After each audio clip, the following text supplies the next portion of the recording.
ಕೇಂದ್ರ ಸಚಿವ ಸ್ಥಾನ ಕಿತ್ತುಕೊಳ್ಳುವುದಾಗಿ ಅಮಿತ್ ಶಾ ಬೆದರಿಕೆ ಹಾಕಿದ್ದರಿಂದ ಎಚ್.ಡಿ. ಕುಮಾರಸ್ವಾಮಿ ಪಾದಯಾತ್ರೆಯಲ್ಲಿ ಭಾಗವಹಿಸಿದ್ದಾರೆ ಎಂದು ಕೆಪಿಸಿಸಿ ಕಾರ್ಯಾಧ್ಯಕ್ಷ ಮಂಜುನಾಥ ಭಂಡಾರಿ ಟೀಕಿಸಿದ್ದಾರೆ.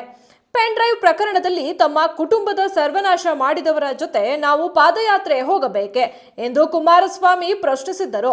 ಆದರೆ ಸಚಿವ ಸ್ಥಾನ ಕಿತ್ತುಕೊಳ್ಳುವುದಾಗಿ ಅಮಿತ್ ಶಾ ಬೆದರಿಕೆ ಹಾಕಿದ್ದರಿಂದ ಬೆಳಗಾಗುವುದರೊಳಗೆ ನಿಲುವು ಬದಲಿಸಿ ಪಾದಯಾತ್ರೆಯಲ್ಲಿ ಭಾಗವಹಿಸಿದ್ದಾರೆ ಎಂದು ಕಿಡಿಕಾರಿದರು. ಭೂಕುಸಿತದ ಬಗ್ಗೆ ಹೆಚ್ಚು ಜಾಗರೂಕರಾಗಿರಿ. ಚಾರಣಕ್ಕೆ ಹೋಗುವ ಮುನ್ನ ಹವಾಮಾನ ಇಲಾಖೆಯ ಮುನ್ನೆಚ್ಚರಿಕೆಯನ್ನು ಗಮನಿಸಿ. ಬಂಡೆಗಳು ಬಿರುಕು ಬಿಡುವುದು, ಮರಗಳು ಬೇರು ಸಮೇತ ಬೀಳುವ ಶಬ್ದವನ್ನು ಆಲಿಸಿ. ಭೂಕುಸಿತವಾಗುವಂತಹ ಪ್ರದೇಶಗಳಲ್ಲಿ ನೀವು ವಾಸವಾಗಿದ್ದಲ್ಲಿ ಸಮಯ ವ್ಯರ್ಥ ಮಾಡದೆ ಸುರಕ್ಷಿತ ಸ್ಥಳಗಳಿಗೆ ತೆರಳಿ.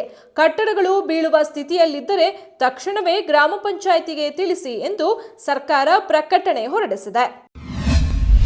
ಅತ್ಯಾಚಾರ ಪ್ರಕರಣದಲ್ಲಿ ತಲೆಮರೆಸಿಕೊಂಡಿದ್ದ ಬಿಜೆಪಿ ಮುಖಂಡನನ್ನು ಬಿಜಾಪುರದಲ್ಲಿ ಬಂಧಿಸಲಾಗಿದೆ. ಬಿಜೆಪಿಯ ಸೋಷಿಯಲ್ ಮೀಡಿಯಾ ಜಿಲ್ಲಾ ಸಂಚಾಲಕ ಶರತ್ ಕಲ್ಯಾಣಿ ಅವರ ಮೇಲೆ ಅತ್ಯಾಚಾರದ ಆರೋಪ ಕೇಳಿಬಂದಿತ್ತು. ಈ ಪ್ರಕರಣದಲ್ಲಿ ಸದ್ಯ ಪೊಲೀಸರು ಅವರನ್ನು ಅರೆಸ್ಟ್ ಮಾಡಿದ್ದಾರೆ. ಶರತ್ ಕಲ್ಯಾಣಿ ವಿರುದ್ಧ ಶಿವಮೊಗ್ಗ ಮಹಿಳಾ ಪೊಲೀಸ್ ಠಾಣೆಯಲ್ಲಿ ದೂರು ದಾಖಲಾಗಿತ್ತು. ಈತನ ಮೇಲೆ 42 ವರ್ಷದ ವಿಚ್ಛೇದಿತ ಮಹಿಳೆಯನ್ನು ಮದುವೆಯಾಗುವುದಾಗಿ ನಂಬಿಸಿ ಮೋಸ ಮಾಡಿದ್ದ ಎನ್ನುವ ಆರೋಪವಿದೆ. ಆತ್ಮಹತ್ಯೆಗೆ ಶರಣಾದ ವಾಲ್ಮೀಕಿ ಅಭಿವೃದ್ಧಿ ನಿಗಮದ ಪ್ರಾಮಾಣಿಕ ದಲಿತ ಅಧಿಕಾರಿ ಚಂದ್ರಶೇಖರನ್ ತಮ್ಮ ಡೆತ್ ನೋಟ್ನಲ್ಲಿ ಸಚಿವ ನಾಗೇಂದ್ರ ಅವರ ಮೌಖಿಕ ಸಂದೇಶದಂತೆ ಅವ್ಯವಹಾರ ನಡೆದಿದೆ ಎಂದು ಸ್ಪಷ್ಟವಾಗಿ ಉಲ್ಲೇಖ ಮಾಡಿದ್ದರು.